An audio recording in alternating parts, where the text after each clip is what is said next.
Imagínese atrapado en las entrañas de la Tierra, donde cada respiración podría ser la última. Hoy le contaré 2 historias reales de espeleología que terminaron mal, tan aterradoras que le harán reconsiderar su próximo fin de semana de aventura. La primera le dejará sin palabras. Un padre de familia atrapado en un laberinto subterráneo sin salida aparente. La segunda termina con una tragedia aún más escalofriante. El 25 de mayo de 2003, David Moreau, de 34 años y padre de 3 hijos, había planeado la aventura perfecta para su familia. Espeleólogo aficionado experimentado, ya había explorado varias cuevas de la región. Ese día quería llevar a su esposa Sara y a sus hijos de 8, 5 y 18 meses a descubrir la famosa cueva del cristal de hielo. La noche anterior, David había programado cuidadosamente su GPS con las coordenadas que había encontrado en un foro de espeleología. Había estudiado el mapa, anotado las múltiples entradas y la famosa formación helada que daba nombre a la cueva. Todo parecía perfecto: una corta caminata desde el estacionamiento, una breve exploración subterránea y vuelta a casa para cenar. Su monovolumen familiar avanzaba dando botes por el camino forestal, subiendo hacia las montañas. Sara permanecía en silencio en el asiento del copiloto, mientras sus 3 hijos charlaban animadamente en la parte de atrás. David aparcó a unos 200 metros del lugar donde su GPS indicaba la entrada de la cueva. Descargó el equipo mínimo, colocó la mochila portabebés en la espalda de Sara y guió a su familia por un sendero apenas visible a través del bosque de pinos. Pronto descubrieron una depresión en el suelo con una abertura oscura, la entrada a lo que él creía que era la cueva del cristal de hielo. Al estudiar la abertura y compararla con su mapa, la incertidumbre se apoderó de él. El mapa indicaba varias entradas y no podía estar seguro de cuál era la que habían encontrado. Sin embargo, el día era perfecto, los niños estaban impacientes y David se sentía confiado. Se ajustó el casco, encendió la linterna frontal y se aseguró el cinturón con 2 linternas de repuesto, pilas de recambio y el mapa doblado de la cueva. Sin pensarlo, se guardó las llaves del coche en el bolsillo.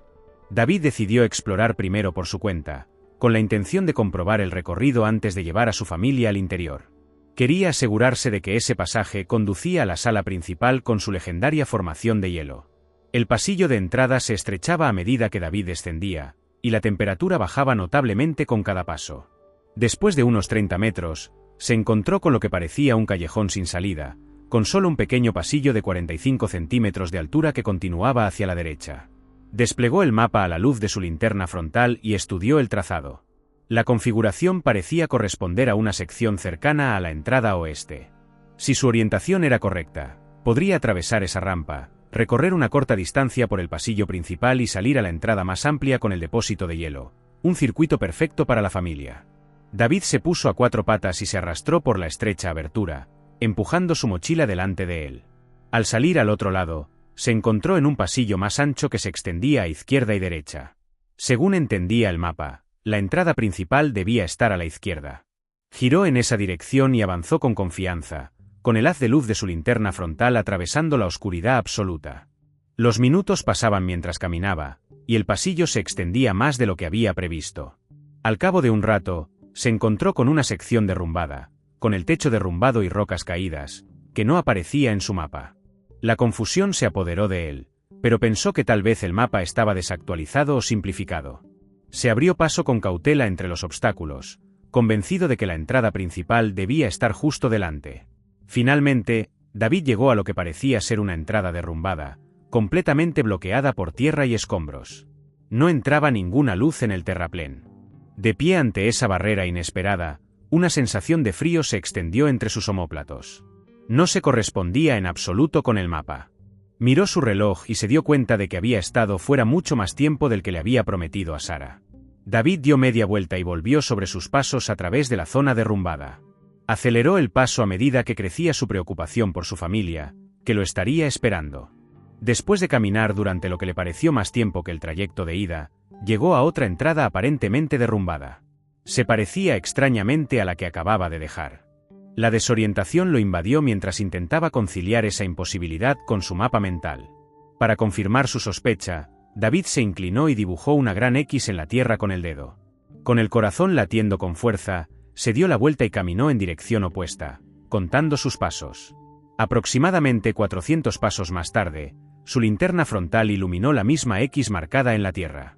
Una oleada de mareo amenazó con abrumarlo mientras la realidad de su situación se cristalizaba. Estaba atrapado en un pasillo circular sin salida aparente. La rampa tenía que estar allí en alguna parte. No podía haber desaparecido sin más. David se obligó a calmar los latidos acelerados de su corazón y a pensar con racionalidad. Decidió buscar sistemáticamente a lo largo de la pared exterior del bucle, pasando la mano por la fría superficie rocosa. Mientras caminaba, la conciencia del tiempo que pasaba intensificaba su ansiedad. Llevaba más de 1 hora bajo tierra. Sara debía de estar histérica. El peso de las llaves del coche en su bolsillo le parecía de repente un ancla. Su familia estaba efectivamente bloqueada al principio del sendero, sin transporte, sin medio de buscar ayuda, sin abandonar a los niños o obligarlos a una larga caminata. Su búsqueda metódica de la pared exterior no reveló nada. Ni una rampa, ni una vía de escape. David completó otra vuelta, esta vez examinando la pared interior con la misma atención. Todavía nada. El haz de luz de su linterna frontal parecía debilitarse, aunque sabía que tenía pilas nuevas. La oscuridad se acercaba, casi tangible en su opresión. Intentando mantener el orden en su búsqueda, David arrancó pequeños trozos de su mapa de la cueva y los colocó en puntos distintivos a lo largo del circuito. Montones de escombros, formaciones inusuales, la entrada derrumbada. Después de completar su tercera vuelta, encontrándose una vez más en el punto de partida sin rastro alguno de la rampa, los primeros tentáculos de un pánico auténtico se apoderaron de su pecho. Su respiración se volvió superficial y rápida, y el sudor empapó su camisa a pesar del frío de la cueva. Habían pasado 5 horas. 5 horas dando vueltas en la oscuridad, cada vuelta alimentando su creciente desorientación. David ya no sabía exactamente qué estaba buscando. La estrecha abertura se había convertido en algo mítico en su mente. Un portal que tal vez nunca había existido. Cada roca, cada contorno de la pared comenzaba a parecerse a los demás. Las características se mezclaban en el estrecho cono de luz de su linterna frontal. El agotamiento comenzaba a hacer estragos. David se sentó pesadamente sobre una roca, su mente reviviendo el momento en que había entrado en la rampa. ¿Realmente había girado a la izquierda después de salir, o a la derecha?